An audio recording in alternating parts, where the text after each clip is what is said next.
Yo, what is going on, everyone? My name is Nick, or the Notorious Fantasy, and in today's video, we're going to be doing a 10-team PPR mock draft from the third overall spot using FantasyPros Draft Wizard. The roster positions for today's mock draft are 1 quarterback, 2 running backs, 2 wide receivers, a tight end, 2 flex spots, a kicker, defense, and 5 bench spots. But before we could get into this mock draft, I would like to ask that if you guys are new to the channel and you do end up enjoying today's video, that you please make sure to hit that subscribe button down below. And while you're down there, whether you are new to the channel or not, please make sure that you do leave a like on today's video. It would help me out a ton. If you want to follow me on Twitter or X, please do so at NotoriousFantasy. So without further ado, let's get into this 10-team PPR mock draft from the third overall spot using FantasyPros Draft Wizard. So the draft begins here with Christian McCaffrey followed by CeeDee Lamb. That is going to happen in, I would say, 95% of drafts, at least based upon what I've seen. Right now, Christian McCaffrey and CeeDee Lamb are the first 2 picks. So at the 103, to me, it is very clear who I want. Now, I'm going to go with a wide receiver here. I believe in a league setup with 2 wide receivers and 2 flex spots. I think you do want to hit the wide receiver button a little bit more because you can start 4 wide receivers at all times. Now, does that mean that you need to go into your draft thinking, oh, I need to draft 4 wide receivers with my first 4 picks? Of course not, because we probably aren't going to do that anyways, but I do think that based upon league settings, it definitely does change my opinion on certain picks. But regardless, even if this was just a typical 1 quarterback, 2 running backs, 2 wide receivers, 1 flex, 1 tight end league, then I still probably would go with Tyreek Hill here. Tyreek Hill, to me, feels as safe as it gets at the wide receiver position. We know that the Miami Dolphins and Tua Tagovailoa are going to feed this guy the rock. This is a wide receiver that, in my opinion, should have been the wide receiver 1 last year had he not have gotten hurt up against the Titans, missing that game afterwards up against the Jets, and then not necessarily being himself when he comes back. But now we are months removed from that injury, and I believe that Tyreek Hill could easily finish as the wide receiver 1 this season. This is a guy that could get over 2,000 receiving yards, and it would not be shocking at all. Tyreek Hill, in my opinion, is one of the best, if not the best, wide receiver in the National Football League. After Tyreek Hill, we get Bijan Robinson, Justin Jefferson, Amon-Ra St. Brown, Jamar Chase, Breece Hall, Puka Nacua, and Garrett Wilson, all coming off the board to close out the first round. The second round begins with A.J. Brown, Jonathan Taylor, Jahmyr Gibbs, Drizzy Drake London, Saquon Barkley, Chris Olave, and Marvin Harrison Jr. So something you can take away from all of these mock drafts that we have done thus far this offseason is that fantasy drafts are as wide receiver heavy as ever. In prior years, even in a 10-team league, there was a lot of years where 6, maybe even 7 of the first 10 picks were running backs. This year, it's the exact opposite. Normally in a 10-team league, you're only going to see 3 or 4 running backs come off the board in the first round, which means that when things swing back around to you in the second round, the running backs are a lot better than years prior. But in this scenario with Barkley, Gibbs, Jonathan Taylor all off the board, while I do think ETN is a solid player, while I like Pacheco, while I like Rashad White, I like Devin A-Chain, I like Henry Jacobs. To me, those are all guys that are very clearly going to be available in the third round, and a guy like Jacobs, Derrick Henry, guys that I think a lot of people are just not really understanding the situation that they're in, not really understanding that they are going to be given so many opportunities, not really understanding that they're very safe picks in the third or the fourth round with a shit ton of upside. Just seems like it would be kind of stupid for me to take them there. And the same thing goes with a Sam Laporta or Travis Kelce. I don't have to take them at pick number 18. Now, do I think that it is very likely that they come back to me in the 4th round? No, but I do think it is very likely that they come back to me in the 3rd round, and I think in a 10-team league, in an 8-team league, the smaller the league size you are in, the more important the onesie positions are. Because everyone in this league is very likely going to have 2 running backs that are very solid. They're very likely going to have 2 wide receivers that are very solid. Their flexes are going to be pretty solid as long as they are a competent player. But the way you get the edge on those other players is by having that elite tight end, the elite quarterback. Now, I'm not saying you need to draft an elite tight end and an elite quarterback. Most of the time, if I take one, I am less likely to take the other, but that is something that has been a strategy of mine in the past in smaller leagues, and typically that works out very, very well. So we're back up on the clock here. According to Fantasy Pros, Davante Adams, Michael Pittman, Brandon Ayuk, Mike Evans, DJ Moore, Jalen Waddle, Nico Collins, best players available. To me, Davante Adams just feels like a very safe pick with kind of limited upside due to how much I believe this team wants to run the ball with their head coach Pierce. I feel as though, while I still think Davante Adams is one of the premier wide receivers at the NFL level, I think with Aiden O'Connell, with Gardner Minshew, and with the fact that they want to run the ball so much, that does not make me want to draft him. So we're going to go ahead and draft Brandon Ayuk. There are reports right now about Brandon Ayuk potentially getting traded. We shall see if that ends up coming to fruition. I don't really think so. I do understand that Deebo Samuel definitely has more upside in any given week, but I do think Brandon Ayuk is the better receiver. I think he will see more targets, and I think the 49ers offense is going to be great yet again, so I will go with Brandon Ayuk here.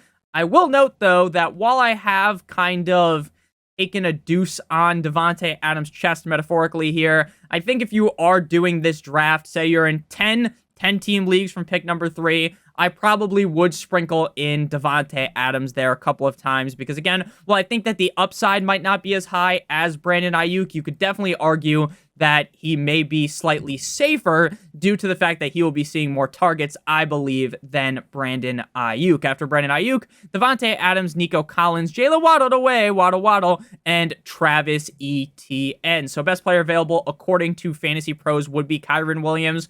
As of right now, in the middle of June, I am not drafting Kyren Williams all that much. I do think that he could end up being a complete and utter steal by the time we come to late August if he stays in the 3rd round, based upon the fact that maybe he is fully healthy, but due to the fact that this guy has a laundry list of a history of injuries, it scares me. Now, is it going to scare me completely off in the 3rd round here? In this draft, yes, but again, come late August, early September, when you're doing your actual draft, my opinion might be a little bit different. So after we went with Ayuk, Davante Adams, Nico Collins, Waddle, Etienne. So here, again, since this is a 10-team league, I think I'm going to go ahead and secure the tight end one, in my opinion, and that is Sam Laporta. Now, there has been a lot of drums being banged about the fact that we should start liking Jameson Williams more, and I fully buy into that. But at the end of the day, while Amon-Ra St. Brown has just amazing hands, this guy has hands like, not like bricks, right? This guy can catch anything thrown his way. Sam Laporta proved last season that even though Amon-Ra St. Brown is sucking in targets with efficiency like his name was Kirby, that Sam Laporta is still going to be able to eat. He was the tight end one last season. I am ecstatic about this Detroit Lions offense yet again. I think they're going to be one of the better offenses in the NFL in terms of red zone usage. Sam Laporta is a big boy. He's a big red zone target. And again, in a 10-team league, knowing that having that tight end positional advantage means more in a 10-team league to me than in a 12-team league, that is ultimately going to sway me. Now, if this was a 12-team league, while I am someone that is definitely an advocate of getting the earlier tight ends, getting the elite tight ends, I could be swayed toward making a different pick, but because it's a 10-team league, we are going to go with Sam Laporta here. After you went ahead and drafted Sam Laporta, Mike Evans, Jalen Hurts, Josh Allen, Devin Achane, Deebo Samuel, Michael Pittman, Alvin Kamara. The 4th round opens with Travis Kelce, Kyren Williams, Malik Neighbors, Isaiah Pacheco, Cooper Kupp, DJ Moore, and Derrick Henry. To any of you guys that haven't been watching fantasy football content so far this offseason, maybe this is the first video you watched, one of the first videos you watched, or maybe this is just the first mock draft you watched and paid attention through the first 10 minutes of it. Sam Laporta, Travis Kelce, you no longer have to pay that pristine price to get the elite tight end. Last year, you had to get down on your knees and beg to the fantasy gods that you had a top 8 pick, because if you wanted Travis Kelce, he was not going to be there in a majority of leagues past, I would say, pick 8. Whereas this year, you can get Kelce a lot of the times in the 4th round. Sometimes you can get Laporta in the 4th round, especially in a 10-team league. So it is very different than years prior. prior to the kind of Kelsey era, in his Kelsey era, shout out to fucking Taylor Swift, you would say that before Kelsey, there was Gronk, who was drafted really high in fantasy drafts. So it's pretty different not having a tight end coming off the board in the first 2 rounds. So now our roster is Tyreek, Brandon Ayuk, and Sam Laporta. I feel great about that start. At wide receiver, DK Metcalf, Devontae Smith, Stephon Diggs, Amari Cooper. Quarterbacks still available: Mahomes, Lamar Jackson. The only quarterbacks off the board right now are Josh Allen, as well as Jalen Hurts. So we're going to go running back here. Now, I definitely would lean with Josh Jacobs being the running back highest on my rankings.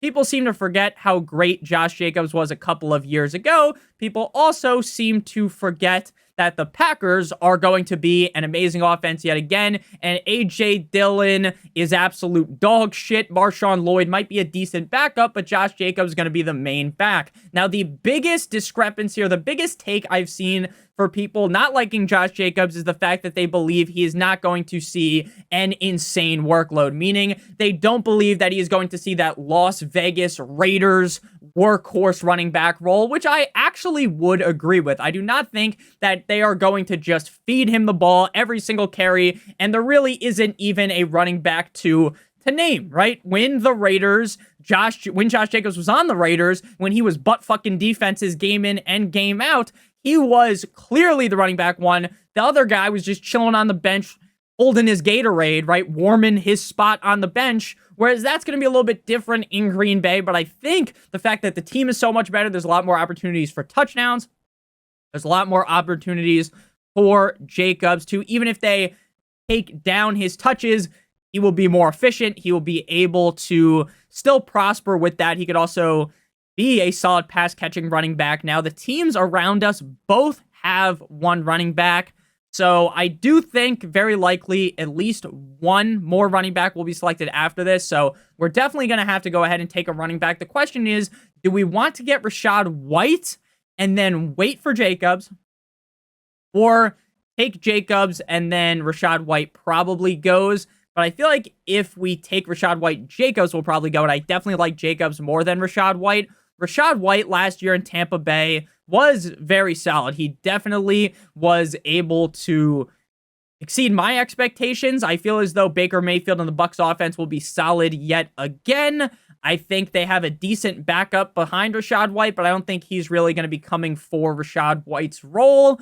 I just think Jacobs is the better running back. I think he's on a better team, a better situation. You can argue for Rachaad White, but personally, I'm going to make the quote-unquote reach and select Josh Jacobs here at this pick, even though it might tell me that it was a reach. They're not going to tell me that, but to some people, it might have been after Jacobs, Trey McBride, James Cook, Rashad with 2 A's, White, and Joe Mixon. So we made the right pick, knowing now that after we picked Jacobs, 3 more running backs came off the board, McBride coming in the 4th round as well. So now we are in a little bit of a predicament. The question is, do we want to take a running back like Kenneth Walker, who to me feels like not the best pick because he just kind of feels safe, right? They have another running back behind him that they drafted last season that when he played looked solid, but they also, to me, don't seem like the kind of team that would just pull the plug on Kenneth Walker.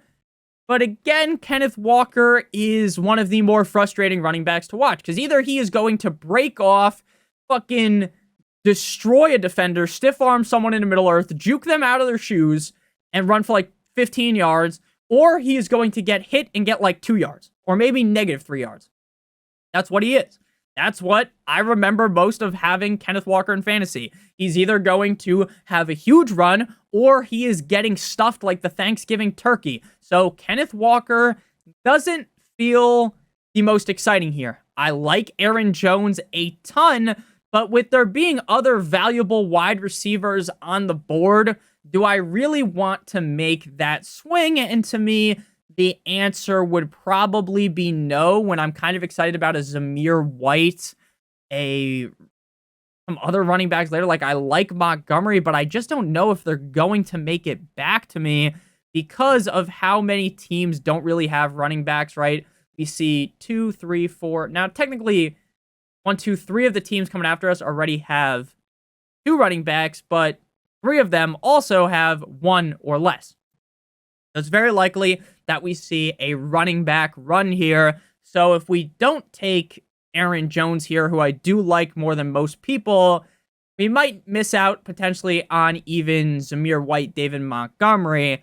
So I think we're going to go running back here. I like the wide receivers here. I don't love DK Metcalf. I don't love Devontae Smith.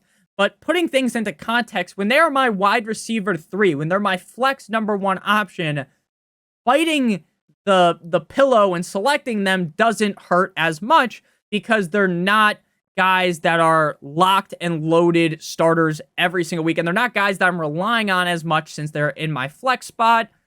Diggs kind of feels like a guy that you either really like or you're kind of scared of. With Tank Dell there, I kind of lean more into the scared scenario. I like the wide receivers later compared to the running back, so we're going to go with Aaron Jones here. A lot of people don't like Aaron Jones because of the fact that Ty Chandler looked decent last season, but they did bring in Aaron Jones for a reason. There's a guy that can catch a lot of passes. Last season was not very good for Aaron Jones, but that is because he got hurt. And what Matt LaFleur and the Packers like to do is when the running back gets hurt, they like to kind of just really ease them in. They use just the tip approach, right? They don't go balls deep the second you get hurt. They kind of ease you in, and that does definitely hurt the stats of a running back when they're not really ready to unleash you. Even though you might think Aaron Jones is ready, they are as cautious as possible, which makes sense, but it sucked for fantasy. I think Aaron Jones this year, I mean, towards the end of last season, we saw him healthy, and he looked really good. I think the Minnesota Vikings' MO is going to be running the ball a lot more than we are used to, with the Vikings being one of the more pass-heavy offenses in the NFL under Kirk Cousins. Now, with a new regime in there, in terms of a new quarterback situation, I think Aaron Jones gets more touches. They try to run the ball more. After Aaron Jones, Kenneth Walker, Ramondre Stevenson, Stephon Diggs, Devontae Smith, DK Metcalf, Patrick Mahomes, Zay Flowers, T. Higgins, Amari Cooper, David Montgomery, Chris Godwin, Tank Dell, Mark Andrews, and Christian Kirk. So we are up on the clock here. We could double down on running back here, or triple down, I guess, and go with a more interesting build compared to what we normally do, because normally in leagues with 2 wide receivers, 2 running backs, 2 flex spots, most of the time I'm starting 4 wide receivers. But based upon how the draft has fallen here, based upon how I don't love Keenan Allen, in the 6th round, though, I can talk myself into it a little more. I do think that more than likely Rome Odunze will end up as the wide receiver 2 on this team in the 2 wide receiver sets as we get later on into the season. Keenan Allen might come out the gate with some huge balls, drop his nuts on the defense, and have some huge games early on, but I think eventually they will. The tides will shift towards Rome Odunze. So I think I kind of want to go with Zamir White here. Do something different, because again, if you watch these 10-team videos, or you watch any video where it's not just the standard 1 quarterback, 2 running backs, 2 wide receivers, tight end, flex, kicker, defense, where there are 2 flex spots or 3 wide receivers, I am super ambitious on the wide receiver position. So we're going to do something a little bit different, and we'll see if we like our team as much, which is something that I will tell you guys to do all the time, right? If you're doing all these mock drafts, or if you're doing drafts on Underdog Fantasy and Best Ball platform, what you want to do is try out different strategies, right? Because not every draft is going to go the same way as the mock drafts that you do. Actually, they're never going to go that way, because more than likely you have some fucking lunatic on your team like Jack Nicklaus in The Shining, right? Just some absolute crazy person that's going to do something ridiculous like drafting Zach Moss in the 7th round, or just drafting a quarterback in the 1st round when you don't even have to. So crazy things are going to happen that you just really can't prepare for. In all honesty, the best way to prepare for a situation like that is just by doing a bunch of mock drafts. And also, if you guys are in a league that you've been in for a while, you can actually check out most of the websites. You can go into the history and see how the drafts went, right? And you can see that there is going to be some people that are just straight up crazy in your league. And there is a long list of, if you've been playing in the league for 5 years, there might be the same guy in your league that every single year reaches on a quarterback that just jams 5 fucking running backs. And you can see that they just do it every single year. Like, their strategy never changes, whether they're in 1st place, last place, whether the dynamic of fantasy football has changed. Like we talked about at the beginning, the dynamic there's been a seismic shift towards the running back position, and some leagues just won't adjust to that. If we're being honest. So after Zamir White, Rashee Rice, I'm locked up, don't let me out. George Pickens, Lamar Jackson, Zach Moss, Lamar Jackson in the 7th round. That would have me pop on a Chubb, but based upon the fact that we drafted a tight end earlier, I didn't want to draft a quarterback in the more early range of a 10-team league, but that is definitely exciting because of the upside Lamar Jackson possesses. So now that we have 3 running backs, we are not touching the running back position for a while. We might even just draft one more. We are going to jam the wide receivers, and while we kind of talk negatively on Keenan Allen in the 7th round, with a guy who I don't think is going to have this crazy fall off like Humpty Dumpty off the wall, right? I don't project that Keenan Allen is just going to have shit running down his jeans and just be terrible. I just don't love him where he's going. But his ECR is pick 47, and he's fallen to us at pick 63.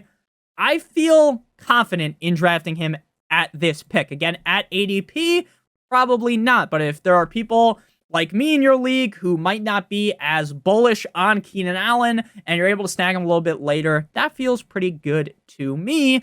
And there are people that will probably feel the same way as me. So I think it is kind of possible. After Keenan Allen, Dalton Kincaid, DeAndre Swift, James Conner, Evan Ingram, Anthony Richardson, Terry McLaurin, Jalen Warren, Najee Harris, Tony Pollard, Hollywood Brown, Tajay Spears, Calvin Ridley, Jonathan Brooks, and C.J. Stroud. Still available at quarterback, Joe Shiesty, Dak Prescott, Kyler Murray. Looking at the teams, 1, 2, 3, 4, including us. So 3 teams without us, 4 teams including us don't have a quarterback. I'd be perfectly fine with Jordan Love being my quarterback 1. So I'm not going to get extremely cute here and force the narrative when I could get a solid quarterback here, assuming that Burrow Treasure doesn't draft a second quarterback. So we will be able to get either Joe Burrow or Dak Prescott. So I'm perfectly fine with that. So I want to go wide receiver here. And this is a pick where there are a lot of guys that I like here. I like Deontay Johnson. I like Jaden Reed. I like Addison. I like Njigba. The question here is, do you want to go with the safer pick or the higher upside pick? I actually think the safest pick on the board right here is Deontay Johnson. Now, Deontay Johnson did disappoint last year, but that is because the Pittsburgh Steelers as a whole were a complete and utter flaming pile of dog shit. They were terrible. Kenny Pickett, Kissing Tays, Mitchell Trubisky, Mason Rudolph, didn't matter. They were bad. I understand that the Carolina Panthers are a bad team. I understand that the narrative on Bryce Young isn't the most positive. Why is that? It's because everyone and their mother is fondling the balls of CJ Stroud, rightfully so. He has a great season, and Bryce Young is drafted 1 spot ahead of him, so the fact that Bryce Young doesn't have this great year is making people panic. Now, I'm not going to sit here and pretend like if I was the Panthers going back, if I could hop in a time machine, yeah, I probably would have taken CJ Stroud, but at the time, I would have told you that I would have taken Bryce Young. So I don't think we should panic after 1 year, throw Bryce Young into the fucking gutter. Say, no bueno, throw him down into the fucking, what is that called? Like, wherever the Ninja Turtles hang out, you know, where that clown is in it, you know, what are those called? Whatever, you get what I mean, right? And go hang out with Mr. Splinter down there, right? Just throw him into the deep depths. I wouldn't do that with Bryce Young. I think Jaden Reed probably has the most upside, being the wide receiver 1, potentially in Green Bay. But there are some today, Junior, there's some looming reports, some rumors. A little birdie told me that maybe Jaden Reed isn't guaranteed to be the wide receiver 1. But even in the 8th round, like, I think you're fine taking that upside shot. Since we went with Keenan Allen, I want more of the upside guesses. I want someone that maybe I could start over Keenan Allen, someone that I might trust more than Keenan Allen. Again, the safer pick's Deontay Johnson, but I just love Jaden Reed, man. I love what I saw last season. I love attaching my fantasy teams to this Packers offense that I expect to be very good. Now, some people might say, Nick, you shouldn't take Jaden Reed because you already have Josh Jacobs. What I will tell you is, if you draft multiple players on, for instance, the Raiders, a team I don't project to be very good, on the Las Vegas Raiders, right? You might be a little bit disappointed because they might not be that good of an offense, right? If you draft Deontay Johnson and you match him with, say, Xavier Legette, you might not be very excited. Or you match Deontay Johnson with Jonathan Brooks, it might be a disaster. Especially if you have to start them every week. Whereas on the Packers, a team that I project to be raining points down, raining punches down, like Khabib when he gets on top of someone in the UFC and he's just laying fucking elbows down and he's talking to Dana White. Dana, give me, what do you say? Is like, you must quit. I wish I could do a Khabib accent. I like Makhachev when Makhachev beat that guy and he's like, give me Mayweather. You know what I'm talking about? Anyone who watches the UFC will know what I'm talking about. Makhachev's one funny bastard. For a guy that speaks kind of broken English, he's fucking hilarious. So after Jaden Reed, Javonte Williams, Raheem Mostert, Xavier Worthy, and Devin Singletary. We've said a couple too many times in this video, which I don't like, but it is what it is. We don't need to edit out every kind of small mistake, which I notice a lot of people do. I'm only human after all. So we're going to go, ooh, do we want Burrow? Do we want Dak? Or do we want Kyler? Burrow is a guy that I like a lot. Always. I mean, I'm a huge fan of Joe Burrow. This is a guy that does kind of get hurt lacing his cleats up. He is kind of an injury risk, but when he's healthy, he has been rock solid. So I don't know if we would really want to fade away from Burrow here. We don't really have any guys to stack here. I don't think stacking is quintessential. I do think, though, drafting Jordan Love would be fun on a lot of teams, but like when you're in best ball, it makes more sense. But in a redraft league, like when we've already invested in Jacobs, in Reed, drafting Jordan Love, starting 3 Packers any given week seems a little bit too risky for my liking. So we're going to go with Joe Shiesty here. I do think Dak might actually, or Kyler might be kind of safer due to kind of injury risk inherently with Joe Burrow, but I'm not no pussy. I'm not going to panic about some injury risk. So we're going to go with Joe Burrow, who I think you can make an argument is a top 3 quarterback in the NFL when healthy. T. Higgins is back. They got Jamar Chase. They lose Tyler Boyd. They drafted another receiver there. They bring in Mike Licky-Amagasicki. They lose Mixon, but they have some other competent running backs there. So I think Joe Burrow should be pretty solid this season. So we're back up on the clock after we went with Joe Burrow. After that, we see Brian Robinson, Austin Eckler, DeAndre Hopkins, Jerome Ford, F-150, Roma Dunze, Deontay Johnson, Gus Edwards, 9-inch Nicholas Chubb, Jordan Addison, Keon Coleman, Trey Benson, related to Freddie Benson. 3, 2, 1, shout out Carly, JSN, Ezekiel Elliott, and Christian Watson. So we're back up on the clock here. We don't need a backup quarterback. We don't need a backup tight end. So the rest of our picks will be running backs and wide receiver. Since we already have 3 running backs that I like, I think attacking the wide receiver position makes the most amount of sense here. Now, a pick I would make most times is Courtland Sutton, but I don't want to do the same thing every single draft. I actually think Jacoby Myers is kind of interesting the more I think about it. Seems like more of a loose cannon type of player, though, because of how much the Raiders are going to run the ball, but I like his upside. But we're going to go with Ladd McConkey this time. We haven't taken Ladd McConkey in too many of these drafts. I understand that I think the Chargers are going to be a run-heavy team. I think they're going to try to run the rock gently down the stream to just basically force-feed the rock down the throat of Mr. Gus Bus and maybe J.K. Dobbins if he can stay healthy. But I do think that Herbert's going to throw the ball a couple times a game, right? Herbert's one of the better quarterbacks in the NFL, and if Ladd McConkey ends up being the wide receiver 1, he does have that Edelman type of build, right? We all know what I'm talking about here. A real lunch pail type of guy, Wes Welker type guy that's just going to get fed a lot of targets. And if that does end up the case, you're going to be happy with Ladd McConkey. Now, I will note that I also think that Joshua Palmer is a solid pick as well at ADP, especially since he goes a lot later. Ladd goes way earlier in underdog fantasy drafts than here in the 10th round, where I feel a lot more acceptable drafting a wide receiver on such a run-heavy team, especially a rookie wide receiver who will probably start slow, but the good part is we already have other pieces to make up for Ladd McConkey if he doesn't come out the gate as an early season hammer, and he could be a late season hammer for us, a reliable guy we start every week. After Ladd, we see Dickie Dak Prescott, Brian Thomas Jr., I apologize, Kyle Pitts, and Courtland Sutton. Kyle Pitts in the 11th round. I know there are going to be a lot of people that are like, I'm never taking Kyle Pitts again. Kyle Pitts absolutely raw-dogged me last season. I'm not touching him. I drafted him the season before, and he raw-dogged me again. This guy has butt-fucked me metaphorically 2 years in a row. I can't do it again.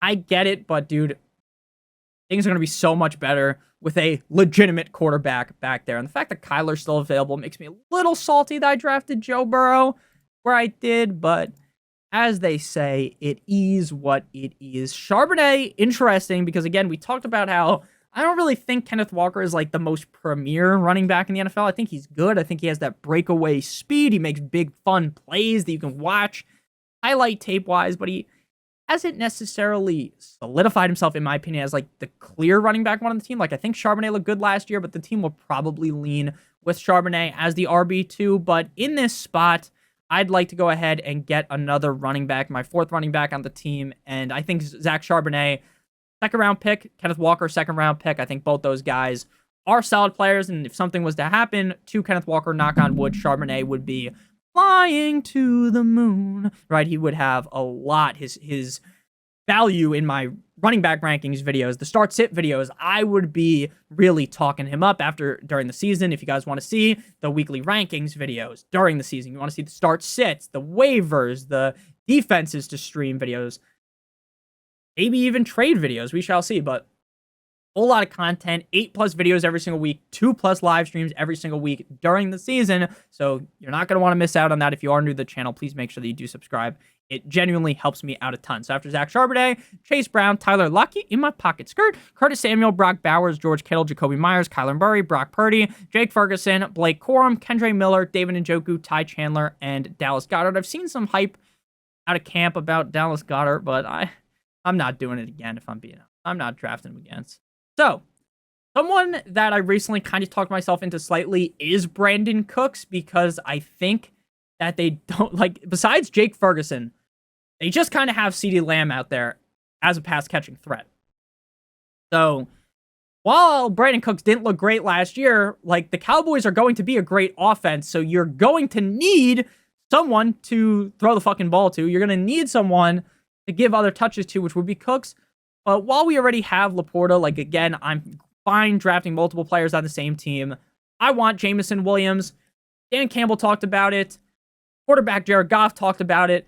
They now think that this is the season where Jameson Williams is really going to be able to get it done, because Jameson Williams now has had a full camp with the team. It has been finally time where Jameson Williams is getting that full attention in the offseason. They're fully able to integrate him into the offense, and we've seen the greatness out of Jameson Williams. The problem is it comes far and few in between, right? There's that big burst play, that huge boom game, boom, like he's a fucking Costco guy, right? He has that huge game, and then he is sleeping like Snorlax. He is in deep sleep like he's in a coma for 7 straight weeks, and then he pops out again.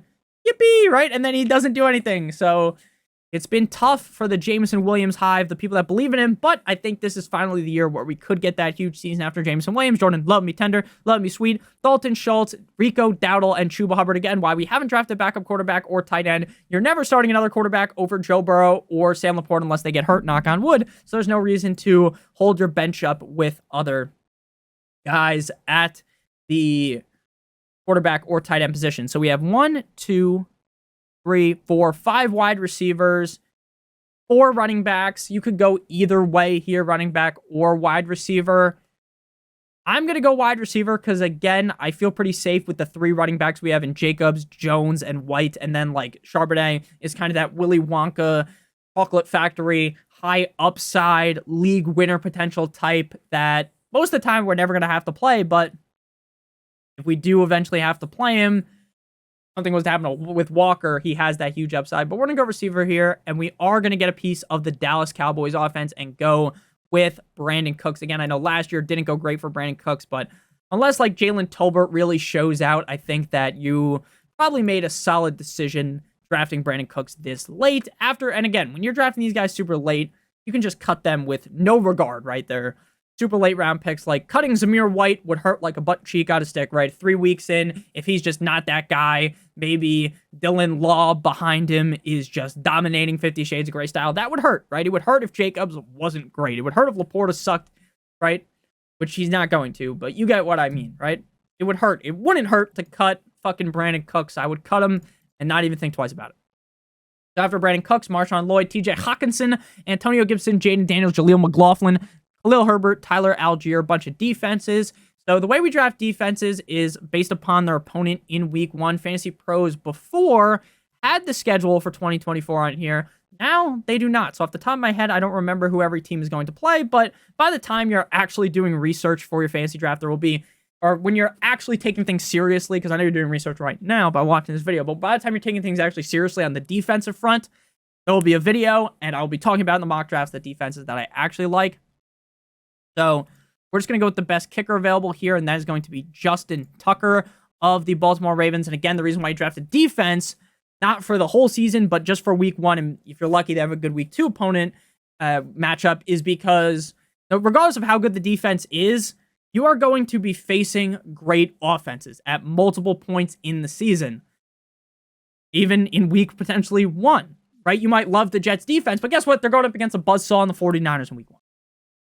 So you want to make sure that you are having the highest amount of upside at the defensive position, and I make videos every single week during the season telling you which defense to pick up. I'll make a video before, like when you're actually doing your drafts, about which defenses to draft for week 1, and then if you didn't listen, you're like, oh, I really wanted to get the Jets, and now I'm sitting there like, oh, fuck, now I got to play my defense against the 49ers. I don't want to do that. There'll be a video also for week 1 on defenses to pick up. Shout out to my boy, my old bitch lame, but my young Hoku. So we're going to go with the Saints here. I do not have recollection of that. Like, I did not have sexual relations with that woman. Shout out to Bill Clinton. I don't know who the fuck the Texans are playing in week 1. I don't know. They have a hard opponent. This is the wrong pick, but again, I don't know right now. It's just not visible on Fantasy Pros for some reason. So we get a C+, and that is just so wrong. That is as wrong as it gets. This is probably the best team we've drafted in a mock draft so far. So our team is Joe Burrow, Josh Jacobs, Aaron Jones, Tyreek Hill, Brandon Ayuk, Sam Laporta, Zamir White, Keenan Allen, Houston Texans defense, Justin Tucker. Our bench is comprised of Jaden Reed, Ladd McConkey, Zach Charbonnet, Jameson Williams, and Brandon Cooks. Thank you guys all so much for watching. If you did end up enjoying today's video, make sure you guys hit that subscribe button down below. While you're down there, whether you are new to the channel or not, make sure you leave a like on today's video. It would help me out a ton. If you want to follow me on Twitter or X, please do so at NotoriousFantasy. Check out one of the videos on your screen if you haven't seen them already. Love you guys all so much. Hope you have a great rest of your guys' day. And as always, good boy.